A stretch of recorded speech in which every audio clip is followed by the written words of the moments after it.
Hi hello ನಮಸ್ಕಾರ, welcome back to Sakshi kitchens. ನಾನು ಇವತ್ತು ಸಖತ್ ಟೇಸ್ಟಿಯಾಗಿ ಹಾಗೆ ಬೇಗನೆ ಆಗುವಂತಹ ರಸಮ್ ರೆಸಿಪಿನ ತೋರಿಸ್ತಾ ಇದ್ದೀನಿ. ನೀವು ಈ ರಸಮ್ನ ಜ್ವರ ಬಂದು ಬಾಯಿ ಕೆಟ್ಟಿರುತ್ತಲ್ವ, ಅಂಥ ಟೈಮಲ್ಲಿ ಮಾಡ್ಕೋಬಹುದು. ಅಥವಾ ಮನೇಲಿ ಏನೂ ಅಡುಗೆ ಇಲ್ಲಪ್ಪ, ಇವಾಗ ಅನ್ನಕ್ಕೆ ಏನು ಮಾಡೋದು ಅಂತ ಯೋಚನೆ ಇರುತ್ತಲ್ವ, ಅಂಥ ಟೈಮಲ್ಲಿ ಈ ರಸಮ್ನ ಮಾಡ್ಕೊಳ್ಳಿ. ಬೇಗನೆ ಆಗಿಬಿಡುತ್ತೆ, ಫಟಾಫಟ್ ಅಂತ ಒಂದು 3 ರಿಂದ 5 ನಿಮಿಷದಲ್ಲಿ ಈ ರಸಮ್ನ ಮಾಡ್ಕೊಂಬಿಡ್ಬೋದು. ಹಾಗಿದ್ರೆ ಬನ್ನಿ, ತಡ ಮಾಡ್ದೇನೆ ಈ ರಸಮ್ನ ಯಾವ ಥರ ಮಾಡೋದು ಅಂತ ಇವತ್ತು ನಿಮ್ಮ ಜೊತೆಗೆ ಶೇರ್ ಮಾಡ್ತೀನಿ. ಇನ್ನೂ ಯಾರು ನನ್ನ ಚಾನಲ್ನ ಸಬ್ಸ್ಕ್ರೈಬ್ ಮಾಡಿಲ್ಲ, ಪ್ಲೀಸ್ ಸಬ್ಸ್ಕ್ರೈಬ್ ಮಾಡ್ಕೊಂಡು ನೋಡಿ, ಹಾಗೆ ನನಗೆ ಸಪೋರ್ಟ್ ಮಾಡಿ. ಮೊದಲಿಗೆ ಈ ರಸಮ್ ಮಾಡೋದಕ್ಕೆ ನಾನಿಲ್ಲಿ ಒಂದು ಮಿಕ್ಸಿ ಜಾರ್ ತೊಗೊಂಡಿದ್ದೀನಿ. ಒಂದು ಸ್ವಲ್ಪ ಮಸಾಲಾನ ರುಬ್ಕೋಬೇಕು. ಅದಕ್ಕೋಸ್ಕರ ಆ ಮಿಕ್ಸಿ ಜಾರಿಗೆ ಅರ್ಧ ಹೋಳಾಗುವಷ್ಟು ಟೊಮೆಟೊ ತೊಗೊಂಡಿದ್ದೀನಿ. ಹಾಗೆ ಒಂದು 1/4 ಭಾಗದಷ್ಟು ಈರುಳ್ಳಿನ ತೊಗೊಂಡಿದ್ದೀನಿ. ಒಂದು ಗರಿ ಕರಿಬೇವಿನ ಸೊಪ್ಪು, ಒಂದು ಅರ್ಧ ಸ್ಪೂನ್ ಆಗುವಷ್ಟು ಕಾಳು ಮೆಣಸು, 1 ಸ್ಪೂನ್ ಆಗುವಷ್ಟು ಜೀರಿಗೆ, 2 ಬೆಳ್ಳುಳ್ಳಿ, 2 ಕೆಂಪು ಮೆಣಸಿನ್ಕಾಯಿ, ಹಾಗೆ 1 ಹಸಿರು ಮೆಣಸಿನ್ಕಾಯಿ ತೊಗೊಂಡಿದ್ದೀನಿ.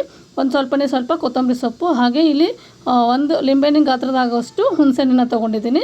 ಯಾಕಂದರೆ ಮೇನ್ ರಸಮ್ಗೆ ಹುಳಿ ಇದ್ರೇ ತುಂಬ ಟೇಸ್ಟಿಯಾಗಿರುತ್ತಲ್ವ, ಅದಕ್ಕೋಸ್ಕರ. ಹಾಗೆ ನಾನಿಲ್ಲಿ ಹುಣಸೆಹಣ್ಣು ನೀರಲ್ಲಿ ನೆನೆಸಿಕ್ಕಿದ್ದೆ, ನೀರಿನ ಸಮೇತನೇ ಹಾಕ್ಕೊಂಡು ಸ್ವಲ್ಪ ತರಿಯಾಗಿ ಇದನ್ನು ಗ್ರೈಂಡ್ ಮಾಡ್ಕೊಂಡು ತೊಗೊಂಬಂದಿದ್ದೀನಿ. ನಾನಿಲ್ಲಿ ತೋರಿಸ್ತಾ ಇದ್ದೀನಿ ನೋಡಿ ವಿಡಿಯೋದಲ್ಲಿ. ಈ ಥರ ಆದರೆ ಸಾಕು. ಇದನ್ನು ಇವಾಗ ಪಕ್ಕಕ್ಕೆ ಇಟ್ಕೊಂಡು ರಸಮ್ಗೆ ಒಗ್ಗರಣೆ ಮಾಡ್ಕೊಂಡ್ಬಿಡೋಣ. ಸ್ಟವ್ ಆನ್ ಮಾಡಿ ಇಲ್ಲಿ ನಾನು ಒಂದು ಪಾತ್ರೆ ಇಟ್ಕೊಂಡಿದ್ದೀನಿ. ಪಾತ್ರೆಗೆ 2 ರಿಂದ 3 ಸ್ಪೂನ್ ಆಗುವಷ್ಟು ಎಣ್ಣೆನ ಹಾಕ್ಕೊಂಡಿದ್ದೀನಿ. ಎಣ್ಣೆ ಕಾದಾದ ನಂತರ ಇದಕ್ಕೆ ಸಾಸಿವೆನ ಹಾಕ್ಕೊತಾ ಇದ್ದೀನಿ. ಸಾಸಿವೆ ಒಂದು ಅರ್ಧ ಸ್ಪೂನ್ ಹಾಕ್ಕೊಂಡಿದ್ದೀನಿ. ಅದಾದ ನಂತರ ಇಲ್ಲಿ 1 ಗರಿ ಆಗೋಷ್ಟು ಕರಿಬೇವಿನ ಸೊಪ್ಪು, 2 ಒಣಮೆಣಸಿನ್ಕಾಯಿ ಹಾಕ್ಕೊತಾ ಇದ್ದೀನಿ. ಹಾಗೆ ನಾನಿಲ್ಲಿ ಒಗ್ಗರಣೆಗೂ ಸಹ ಟೊಮೆಟೊನ ಸೇರಿಸ್ಕೊತಾ ಇದ್ದೀನಿ. ರುಬ್ಬೋದಕ್ಕೆ ಒಂದು ಅರ್ಧ ಹಾಕ್ಕೊಂಡಿದ್ದೀನಿ, ಇಲ್ಲಿ ಒಗ್ಗರಣೆಗೆ ಒಂದು ಅರ್ಧ ಹಾಕ್ಕೊಂಡಿದ್ದೀನಿ. ಇವಾಗ ಟೊಮೆಟೊನ ಸಹ ನೀಟಾಗಿ ಎಣ್ಣೆಯಲ್ಲಿ ಫ್ರೈ ಆಗಬೇಕು, ಅಲ್ಲಿವರೆಗೂ ಇದನ್ನು ಫ್ರೈ ಮಾಡ್ಕೊಳ್ಳೋಣ. ಇದೆಲ್ಲ ನೀಟಾಗಿ ಫ್ರೈ ಆದಮೇಲೆ ಇದಕ್ಕೆ ನಾವು ಏನು ರುಬ್ಬಿಟ್ಕೊಂಡಿದ್ವಲ್ಲ ಮಸಾಲ, ಆ ಮಸಾಲಾನ ಸೇರಿಸ್ಕೊಂಡು ಅದು ಸಹ ನೀಟಾಗಿ ಫ್ರೈ ಆಗಬೇಕು, ಅಲ್ಲಿವರೆಗೂ ಫ್ರೈ ಮಾಡ್ಕೊಂಡ್ಬಿಡಬೇಕು. ಹಾಗೆ ಇದಕ್ಕೆ ಇವಾಗ ನಿಮಗೆ ರಸಮ್ಮು ಎಷ್ಟು ಬೇಕು ನೋಡಿ ಅಷ್ಟನ್ನ ನೀರು ಹಾಕ್ಕೊಳ್ಳಿ. ನಾನು ಇಲ್ಲೊಂದು ಸುಮಾರಾಗಿ 1.5 ಚೊಂಬು ಆಗೋಷ್ಟು ನೀರನ್ನ ಹಾಕ್ಕೊಂಡಿದ್ದೀನಿ. ಯಾಕೆಂದರೆ ನಮ್ಮನೇಲಿ ರಸಮ್ ತುಂಬ ಇಷ್ಟಪಡ್ತಾರೆ, ಅದಕ್ಕೋಸ್ಕರ ನಾನಿಲ್ಲಿ ಸ್ವಲ್ಪ ಜಾಸ್ತಿನೇ ಮಾಡ್ಕೊಂಡಿದ್ದೀನಿ. ಇವಾಗ ಇದಕ್ಕೆ ಒಂದು ಸ್ವಲ್ಪ ಅರಿಶಿನ ಪುಡಿ ಹಾಕಿ ರುಚಿಗೆ ತಕ್ಕಷ್ಟು ಉಪ್ಪನ್ನ ಸೇರಿಸ್ಕೊಂಡು ಇದನ್ನು ಕುದಿಯೋಕ್ಕೆ ಬಿಟ್ಬಿಡಬೇಕು. ಕುದಿಯೋಕ್ಕೆ ಬಿಟ್ಬಿಡ್ಬೇಕು ಅಂತಂದರೆ ಜಾಸ್ತಿ ಕುದಿಸ್ಬಾರ್ದು ಈ ರಸಮ್ಮು. ಒಂದು ಕುದಿ ಬಂದ ತಕ್ಷಣವೇ ಆಫ್ ಮಾಡಿಬಿಡ್ಬೇಕು ಸ್ಟೋವ್ನ. ಜಾಸ್ತಿ ಕುದಿಸ್ಬಿಟ್ರೆ ನಾವು ಹಾಕಿರೋಂತಹ ಮೆಣಸಿದೆ ಅಲ್ವಾ, ತುಂಬಾ ಖಾರ ಬಿಟ್ಕೊಂಡು ಘಾಟಾಗಿ ಸ್ಮೆಲ್ ಬರ್ತಾ ಇರುತ್ತೆ ರಸಮ್ಮು. ಅದಕ್ಕೋಸ್ಕರ ಒಂದು ಕುದಿ ಬಂದ ತಕ್ಷಣವೇ ಇದನ್ನು ಆಫ್ ಮಾಡ್ಕೊಂಬಿಡಿ.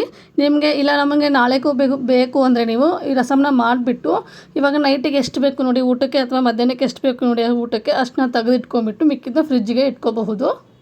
ಪದೇ ಈ ರಸಮ್ನ ಬಿಸಿ ಮಾಡ್ತಾಯಿದ್ರೆ ಅದರಲ್ಲಿರೋಂತಹ ಫ್ಲೇವರ್ ಎಲ್ಲ ಹೋಗಿಬಿಡುತ್ತೆ. ಅದಕ್ಕೋಸ್ಕರ ಇದನ್ನು ಇವಾಗ ಒಂದು ಕುದಿ ಬಂದಮೇಲೆ ನೋಡಿ ಈ ಥರ ಕಾಣ್ತಿದೆ. ಸೂಪರಾಗಿತ್ತು, ರುಚಿ ಮಾತ್ರ.